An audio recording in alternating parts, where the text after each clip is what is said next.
A edição das 10 está de volta e a gente fala agora que o Rio de Janeiro vive uma crise financeira, já não é novidade nenhuma, e o Estado tem problemas com hospitais, escolas e a segurança está sob intervenção federal.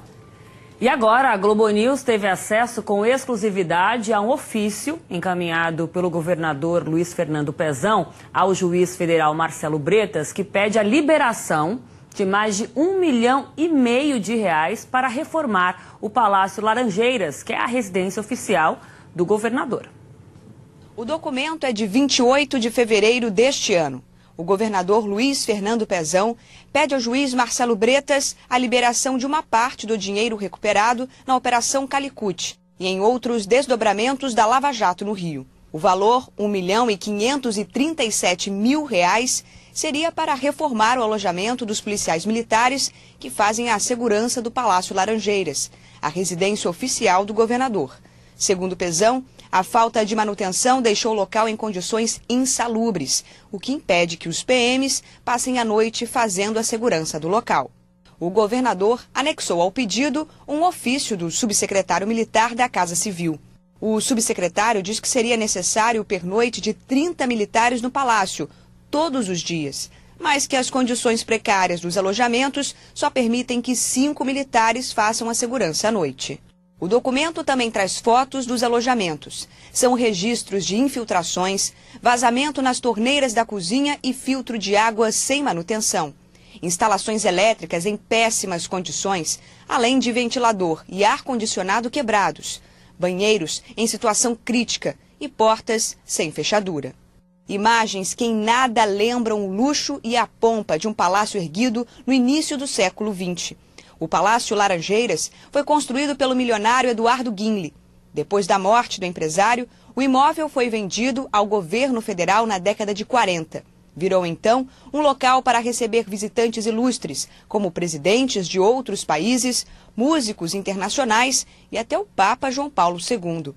Antes de Brasília se tornar a capital federal, também serviu de residência para presidentes brasileiros. Na década de 70, com a fusão do estado da Guanabara com o do Rio de Janeiro, o palácio foi doado pela União ao governo do Rio. De lá para cá, o cenário mudou muito e o Rio de Janeiro também. O estado passa por uma das maiores crises financeiras da história. Rombo bilionário nas contas públicas, calamidade nas escolas e nos hospitais, segurança sob intervenção federal. E em meio a esse quadro alarmante, o pedido do governador para reformar o alojamento dos PMs no Palácio parece não ter sido visto com bons olhos pela força-tarefa da Lava Jato. Para o Ministério Público Federal, o estado do Rio realmente foi lesado num valor bem maior ao que Pezão pediu para a reforma. Mas os procuradores alegam que num momento de grande falta de recursos para vários serviços públicos no estado, é difícil eleger como prioridade urgente a reforma das dependências do Palácio Laranjeiras. Só que antes de se decidir sobre o caso, o MP quer que a Procuradoria-Geral do Estado se manifeste, já que o pedido de liberação do dinheiro foi feito diretamente pelo governador Pezão. O juiz Marcelo Bretas concordou e mandou oficiar a Procuradoria-Geral antes de decidir se libera ou não o dinheiro para a reforma. Em nota, a Procuradoria-Geral do Estado diz que está elaborando uma petição para enviar ao juiz Marcelo Bretas, reiterando e confirmando a necessidade urgente de reforma das instalações da Casa da Guarda Municipal na entrada do Palácio Laranjeiras. E a Procuradoria também afirma que o local está em situação insalubre e que a função da Casa da Guarda é de proteger o bem público e não fazer segurança pessoal do governador. E diz ainda que o pedido da reforma foi feito pela Subsecretaria Militar do Governo do Estado e não pelo governador Luiz Fernando Pezão.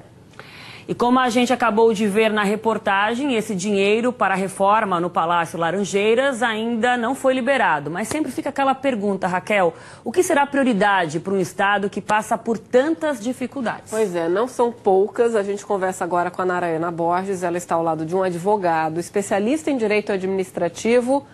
A gente está com problema no sinal. Daqui a pouquinho a gente volta, então, para falar sobre o uso desse dinheiro, né? Como a Aline falou, não são poucos os problemas.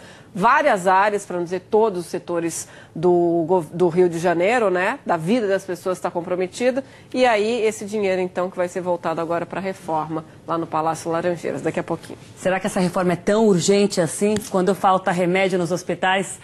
Narayana Borges, agora sim, comunicação, sinal reestabelecido, é com você. A gente fez essa pergunta aqui. O quão urgente deve ser essa reforma, né, para tomar R$1,5 milhão de um estado que já não tem nada? E para onde essa verba poderia ser encaminhada, né? Pois é, Aline e Raquel, bom dia para vocês. E para quem está acompanhando a gente também, aqui do meu lado está o professor de Direito Administrativo, o Manuel Peixinho. A gente estava exatamente conversando sobre isso antes da gente entrar ao vivo. Aonde poderia ser aplicado esse dinheiro, né? Eu acho que a resposta não é muito difícil, né? Saúde, educação e a segurança do Estado, né, professor? Não foge muito disso. Acho que a população, a maioria concorda com isso, né? Boa tarde. Boa tarde a todos os telespectadores. Boa tarde, Aline, Raquel. Na verdade, existe aí uma ausência de projeto do governo do Estado.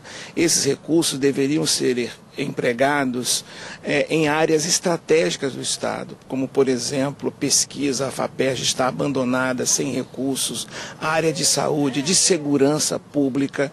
Então o governo não sabe o que fazer com os recursos que já existem e agora está demandando outros recursos que deveriam ser empregados em áreas que a população realmente precisa. Este ato é um ato que comprova um absoluto desgoverno, uma insensibilidade e, é claro, um ato de oportunismo, já que esses recursos foram arrecadados de uma operação da Polícia Federal e o governo não sabe o que fazer. E já para o juiz Marcelo Bretas, cabe neste momento, então, destinar esse recurso para essas áreas prioritárias. O senhor tocou num ponto importante que eu já ia até perguntar ao senhor, né?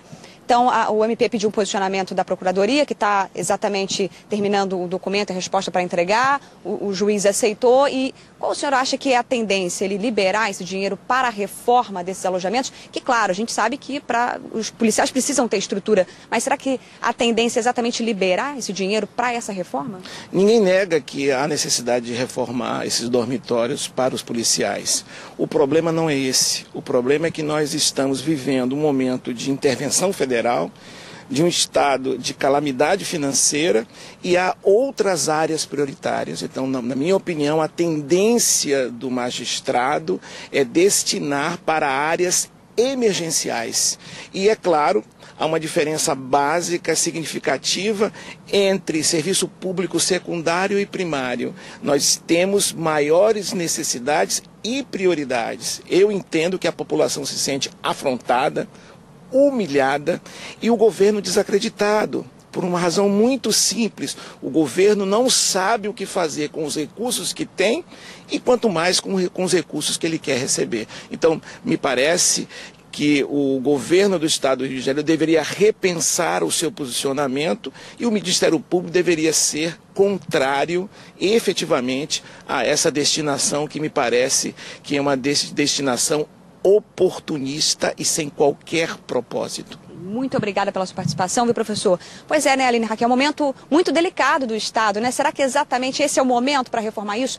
A gente está falando de R$1,5 milhão de reais. É muito dinheiro, né, meninas? Muito dinheiro. A gente vai ver como é que essa história se desdobra, né? Porque, de fato, reformar uma parte do palácio não é prioridade, não deveria ser num estado que, como o nosso entrevistado falou, está em colapso financeiro, com as pessoas passando necessidade, sem receber salário, sem encontrar remédio nas farmácias, viatura policial sem combustível para rodar. Enfim, Raquel, a lista é grande, você mora aqui e sabe disso, né? Prioridade é acabar com fila de hospital, é ter atendimento, é ter escola, é ter segurança, isso que é prioridade, né? Obrigada, Narayana, e ao nosso entrevistado também.